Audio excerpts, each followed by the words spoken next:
Okay, we got Steelers practice out there. Huh? That's your signal to start right there. Right, the horn blew, horn stops. We had a really good week of practice. I mean, I think the kids' energy and enthusiasm was, better than it was the last couple weeks. When you think it's good, they're locked in, but just a little bit more, pop in their step, I guess, which is good. That's what you hope an open week does, get them a little fresh. And so we've had a good week. We got to go out and execute, I think, in all three phases and go down there and play a very talented Louisville football team. So, questions? On that topic, a lot of people inside this building and outside this building think you guys haven't played your best game yet. Do you agree with that? I agree with that. You think it's coming? You I think it's coming. I don't know when, but I think we've played solid, but I don't think we've put it all together like I'd like. But that happens. I mean, it's played good enough to win 4, and should have won 6. Was the injuries a part of that? I mean, I don't know. No. Hey. We got could you say it was part of the Tennessee game? Yeah, Keaton plays the whole game. I think we win that one, but what are you gonna do? If Nick Patty stays healthy, I think we got a much better chance. They didn't put 52 up on us, I can tell you that, right? So I think we played pretty good, but we just didn't get it done. How would you say Malik Cunningham has improved as a player since the last time you saw him? It's hard to tell on videotape. I'll tell you after the game, but he's a good player. I mean, he's I can tell you this: he's more confident. He can run. He's athletic. I mean, I'm sure he knows what he's doing more than he did 2020 during COVID and the lack of practices we had that year, as we know, and guys getting traced out and all that. So I'm sure he's got more talent around him. They're running the ball with him. They got more designated runs with him, I think, now than they did in the past. So we're gonna have to really know where he is and have our eyeballs on him. Do you expect them to continue with those designated runs even though he's coming back from a concussion? You don't know. You got to prepare for him, but you sit in the staff room and you go, yeah, they're going to run that. I mean, a lot of his are protected runs, and whether they runs to the sideline, tries to get out of bounds, but or tries to get his 10 yards on a keeper and slide. I'm sure they'll be smart with him. They don't, but I think they got a lot of faith in their next guy too. They're going to try to win a game. They're going to try to win a game one at a time, and if I'm them, and I know I've got a really good backup that just won the game a week ago, they're going to do what Malik likes to do, is run the football. On following on Jerry's injury question, do you feel like you've had more injuries this year than in previous years? No question about it. I jinxed myself in the spring. I told you we had one soft tissue injury, and then all of a sudden, and again, I think a lot of people have around the country. I don't know what it is, but we've had more injuries than we've ever had. It's 8 years. My 8 years here, I felt like we've had more of those than we'd like. And you don't know.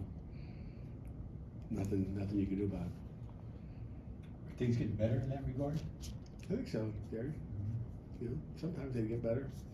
Sometimes they get worse. It might be worse after the game. It's better before the game. We'll see.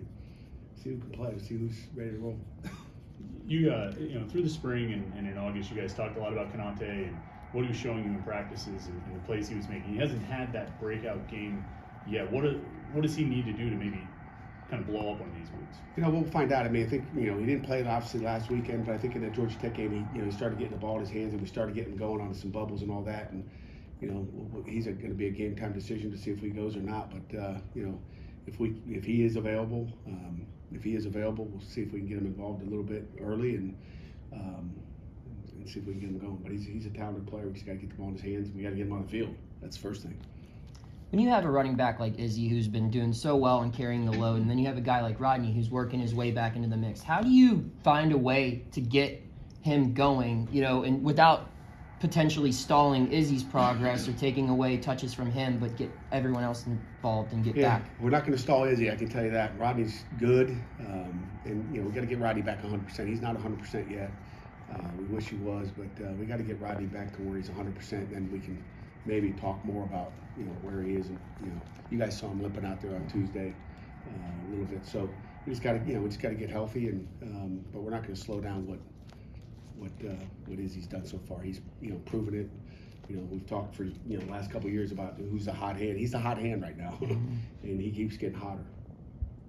And you discussed that rushing game on Monday.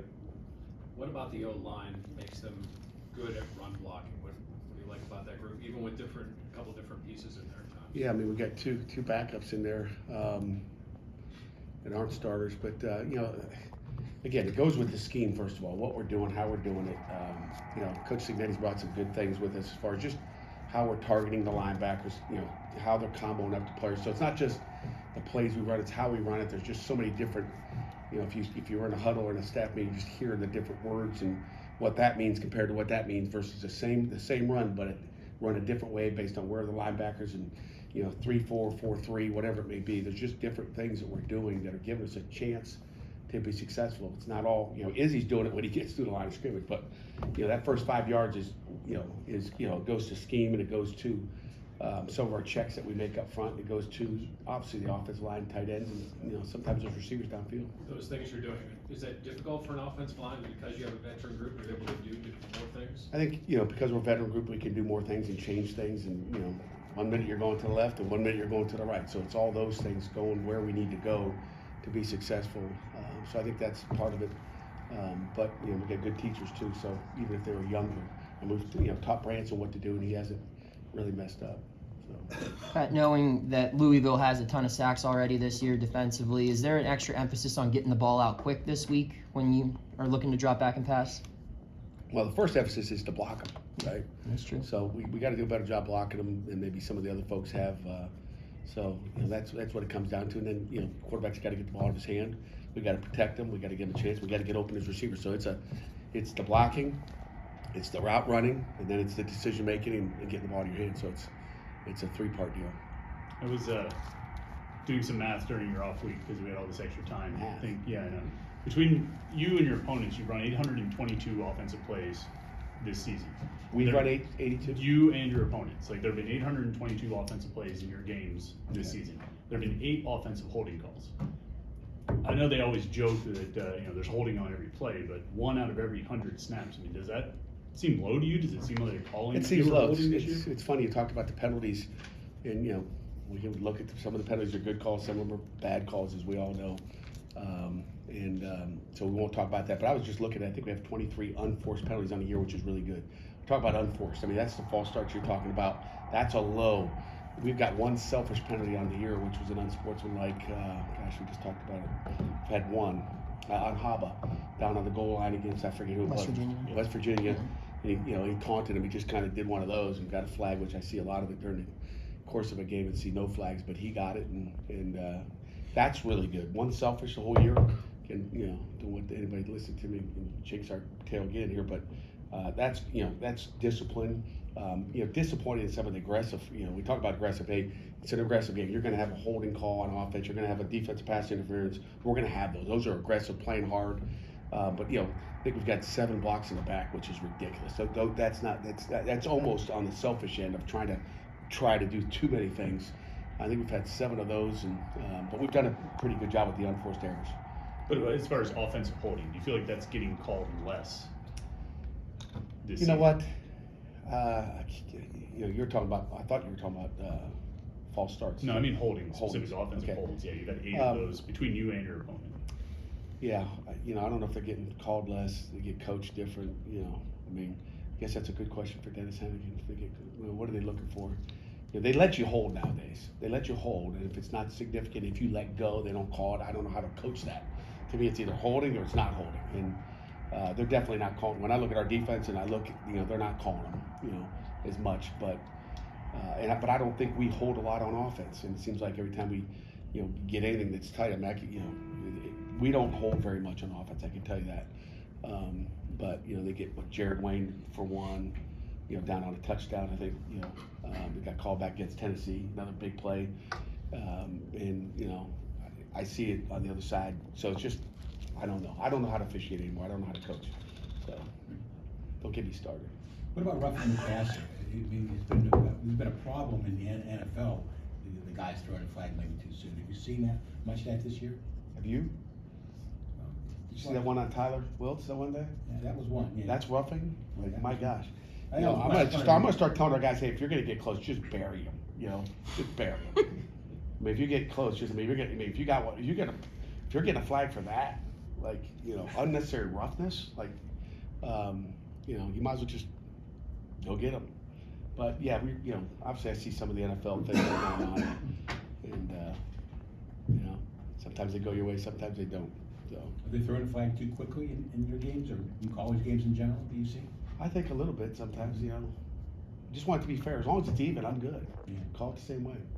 Looking back at the last time you played this team, your defense only allowed 3 points in the second half. Do you go back and watch that and see, since they have the same quarterback and probably some other guys on offense, that you kind of maybe look to replicate what you guys did there with those adjustments? Yeah, we got different players, and you certainly that game's in our breakdown. We know what they did that day. They know they're watching that game heavily. We're watching that game. We're trying to say, okay, they ain't gonna do that again. What are they gonna do? What's their play off of a play? We stopped that. What are they going to? So there's that'll be like the chess match from 2 years ago. And again, I think I said on Monday's press conference, Satterfield pretty much runs the O. I'm sure there's some different guys in that room that are having different ideas. Hey, let's try this. So they'll do some things we have not seen. But the offense you saw in 2020 is very similar to the offense you see now with a good offensive line, really good offensive line, and not that they were bad back then, but just different guys, obviously. Pat, Randy, when we talked to him earlier this week, said that tackling is really the number one thing when you're facing Malik Cunningham and when he's running around, just making good on those opportunities when he's in the open field. How do you feel you guys have done in that area so far this season? This season? Well, we'd like 4-2, I guess. We did like that. We've done okay. I mean, disappointed in how we tackled Jeff Sims. We focused on that this week. Just we don't have a quarterback that looks like Jeff Sims or Malik Cunningham. So when you guys want to volunteer, we'll let you guys come out there and be the quarterback. We just don't have a guy to emulate what athletic ability. So we've talked a lot on angles, and it's going to be about don't misjudge his speed. And if Eli Sonovich is running out that way, don't go like where you're going to go to get Eli. You got to go like you're going to get Malik. So those are things that we've kind of focused on. But until you get in the game, we got to make those plays. It's a concern, obviously. Anything else? Who's your backup quarterback these days? It's not an injury question, is it? Yeah, it is. Is it? It could be Nate or it could be Nick Patty. Depends on who's healthy.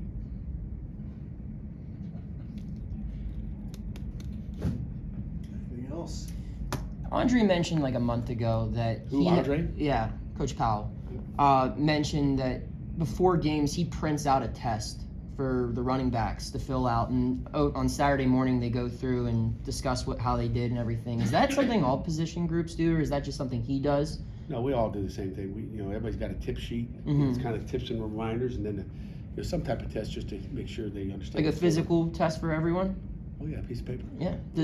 Do other programs do that, or I don't know. I don't. where'd you get that? Just something we've been doing for years. We've always had a tip sheet, just reminders like, hey, remember when they're in this backfield set or this formation, they like, just all the things that we want them, just reminders.